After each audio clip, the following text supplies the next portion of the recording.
Assalamualaikum warahmatullahi wabarakatuh.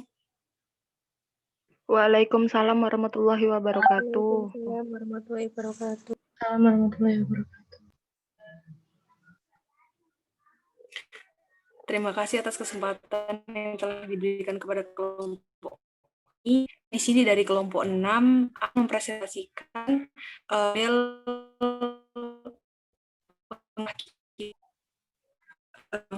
diskusikan.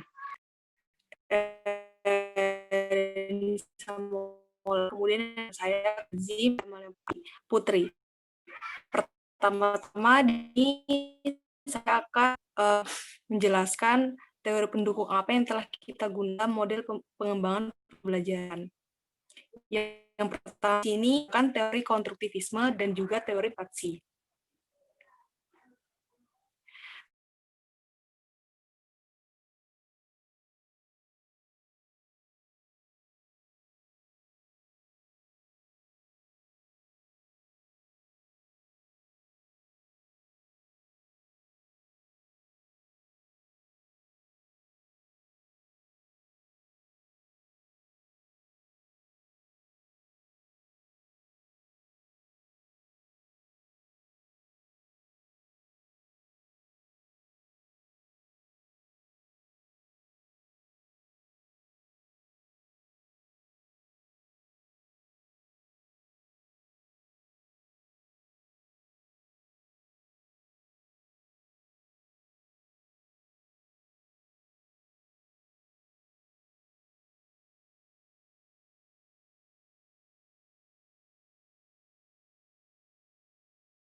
Mohon maaf Bu Nafi, Danica keluar, jaringannya kurang stabil.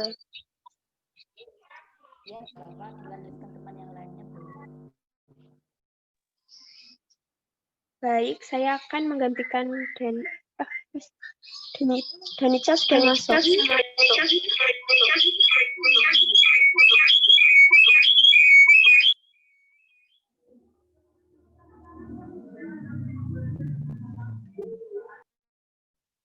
Tadi jaringannya agak sedikit terkendala, jadi saya keluar.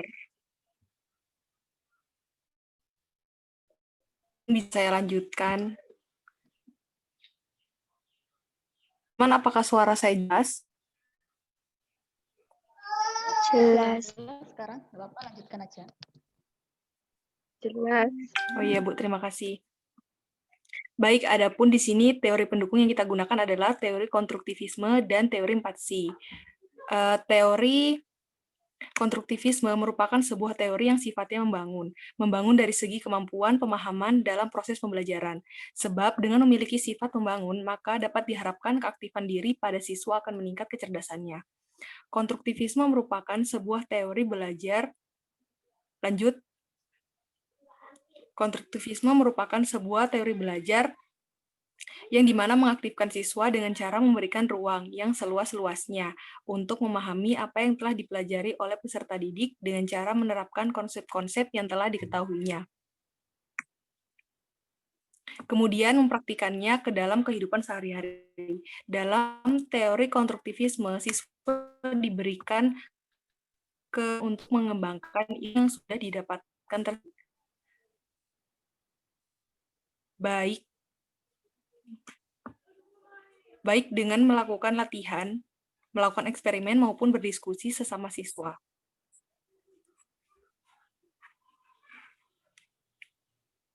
Sebab teori konstruktivisme merupakan sebuah teori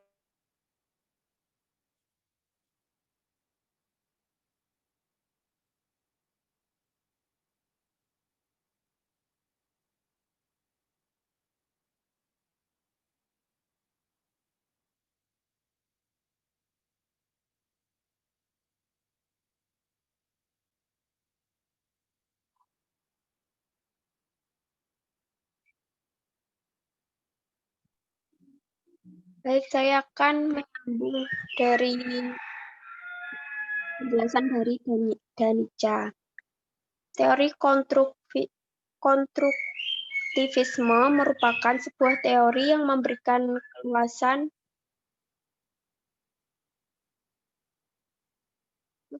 sebelumnya.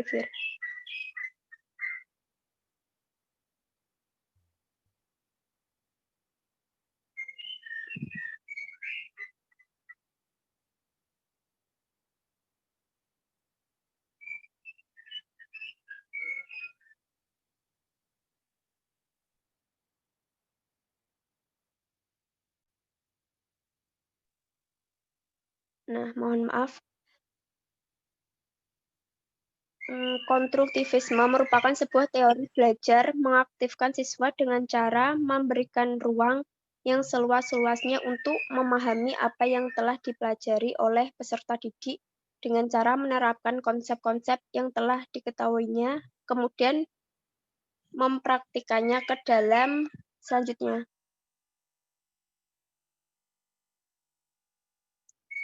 Ke dalam kehidupan sehari-hari.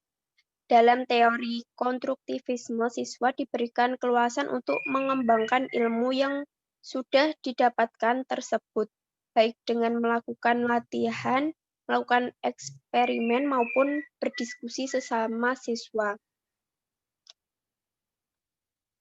Sebab teori konstruktivisme merupakan sebuah teori yang memberikan keluasan berpikir kepada siswa dan memberikan siswa kesempatan untuk mempraktikkan teori lanjut.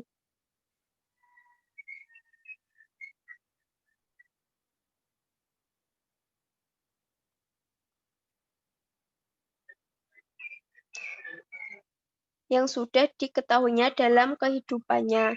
Adapun asumsi-asumsi dari konstruktivisme adalah manusia merupakan siswa yang aktif mengembangkan pengetahuan bagi diri mereka sendiri, di mana siswa diberikan keluasan untuk ilmu yang sudah didapatkan tersebut, baik dengan melakukan latihan, melakukan eksperimen, maupun berdiskusi sesama siswa. Yang kedua ada teori 4C.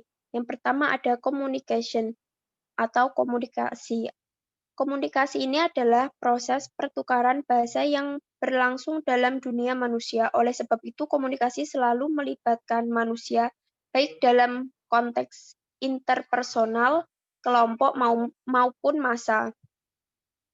Peneliti komunikasi membuktikan bahwa hingga saat ini, bahasa diakui sebagai media paling efektif dalam melakukan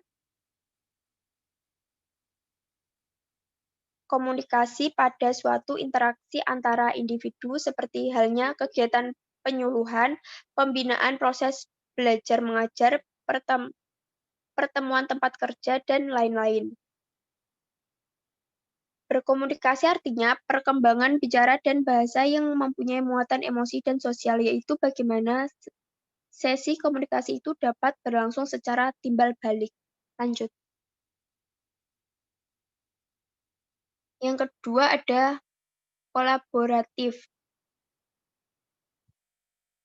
Beberapa peneliti membuktikan bahwa peserta didik akan belajar dengan lebih baik jika mereka secara aktif terlibat pada proses pembelajaran dalam suatu kelompok kecil. Peserta didik yang bekerja dalam kelompok-kelompok kecil cenderung belajar lebih banyak tentang materi ajar dan mengingatnya.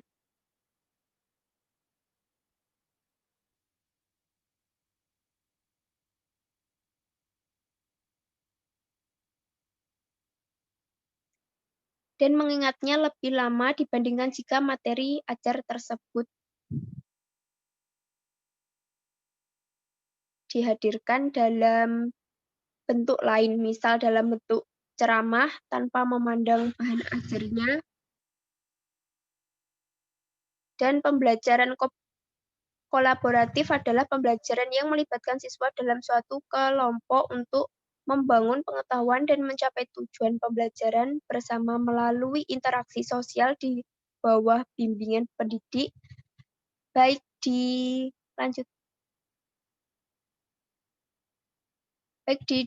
dalam maupun di luar kelas, sehingga terjadi pembelajaran yang penuh makna dan siswa akan saling menghargai kontribusi semua anggota kelompok. Yang ketiga ada critical thinking dan problem solving. Hal ini berpikir kritis adalah kemampuan untuk berpendapat dengan cara yang terorganisasi. Berpikir kritis merupakan kemampuan untuk mengevaluasi secara sistematis bobot pendapat pribadi dan pendapat orang lain. Tujuan dari berpikir kritis adalah untuk mencapai pemahaman yang mendalam. Disampaikan intinya saja ya.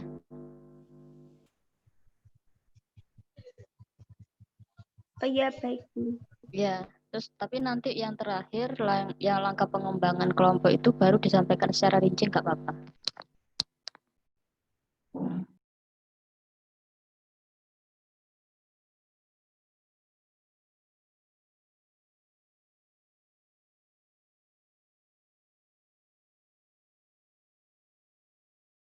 Ya, karena masih ada 10 kelompok yang belum presentasi.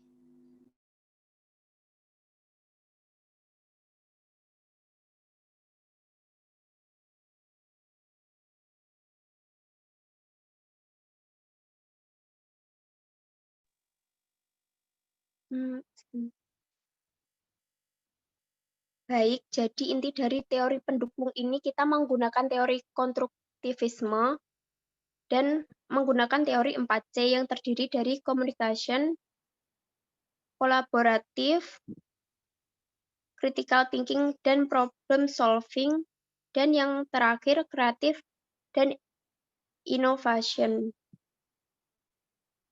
Kemudian untuk perangkat pengembangan model pembelajaran, perangkat yang dipakai dalam mengembangkan model pembelajaran, kami menggunakan buku panduan dan lembar kerja, di mana buku panduan itu digunakan untuk menyajikan informasi dan untuk memandu atau memberikan tuntunan kepada pembacanya mengenai materi-materi yang diberikan oleh guru.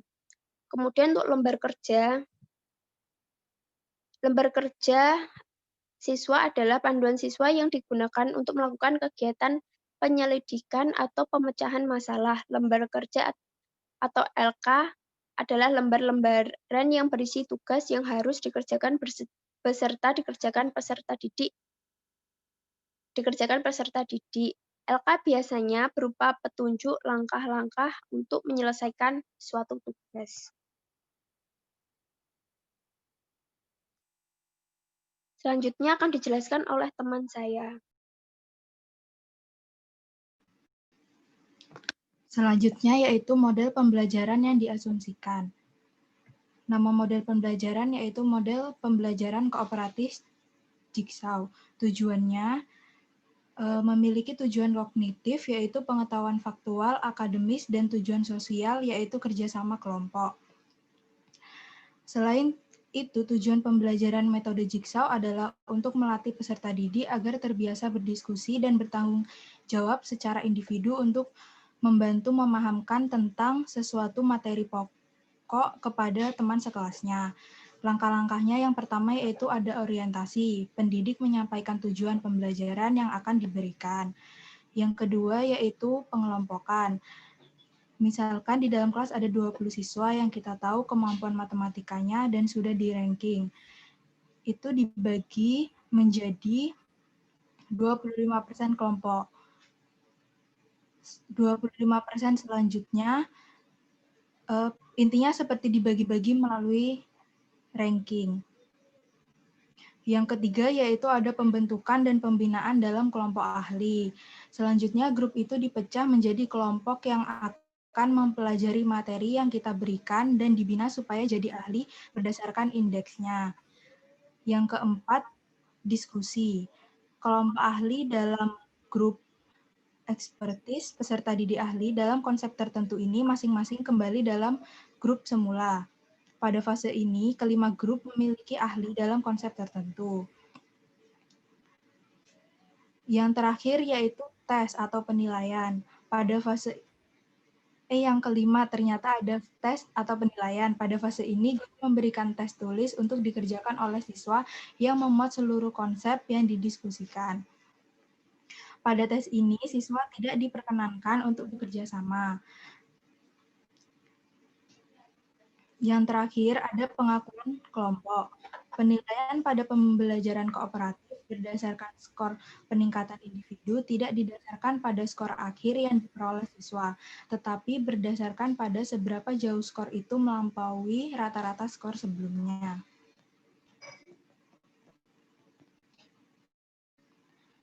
Langkah media audiovisual. Langkah-langkah model snowball throwing. Yang pertama, guru menyampaikan materi yang akan disajikan. Kemudian, guru membentuk kelompok-kelompok dan memanggil masing-masing ketua kelompok untuk memberikan penjelasan tentang materi. Yang ketiga, masing-masing ketua kelompok kembali ke kelompoknya masing-masing, kemudian memberikan materi yang disampaikan oleh guru kepada temannya. Yang keempat, kemudian masing-masing peserta didik diberikan satu lembar kertas kerja atau LK untuk menuliskan suatu pertanyaan apa saja yang menyangkut materi yang sudah dijelaskan oleh ketua kelompok. Kemudian kertas yang berisi pertanyaan tersebut dibuat seperti bola dan dilempar dari peserta didik satu ke peserta didik lain selama 5 menit. Setelah peserta didik dapat satu bola pertanyaan, diberikan kesempatan kepada peserta didik untuk menjawab pertanyaan tertulis dalam kertas berbentuk bola tersebut secara bergantian. Yang terakhir yaitu evaluasi. Langkah-langkah model talking stick. Yang pertama, guru menyiapkan tongkat. Yang kedua, sajian materi pokok. Yang ketiga, murid membaca materi lengkap pada wacana. Yang keempat, guru memberikan tongkat kepada peserta didik dan melakukan kegiatan bernyanyi bersama dengan tongkat terus dijalankan. Yang kelima, ketika lagu telah selesai dan tongkat terhenti, maka peserta didik yang kebagian tongkat menjawab pertanyaan dari guru. Yang keenam, kegiatan tersebut dilakukan berulang kali kepada peserta didik lainnya. Yang terakhir, setelah kegiatan pembelajaran selesai, guru melakukan kesimpulan, refleksi, dan evaluasi. Materi selanjutnya akan disampaikan oleh Danica.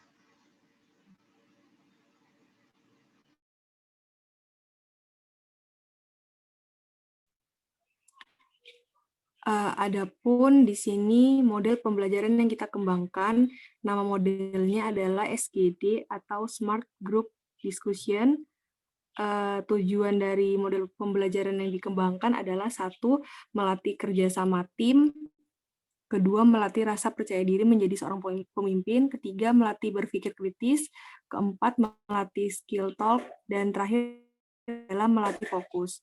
Kemudian adapun langkah-langkah yang telah kita kembangkan. Di sini kami mengkolaborasikan antara model pembelajaran kooperatif Jigsaw, kemudian snowball throwing, dan juga talking stick yang telah dijelaskan tadi teman-teman sekalian.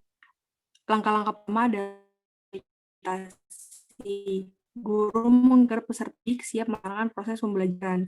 Kedua, menyampaikan tujuan pelajaran yang dicapai serta kegiatan pelajaran akan dilakukan.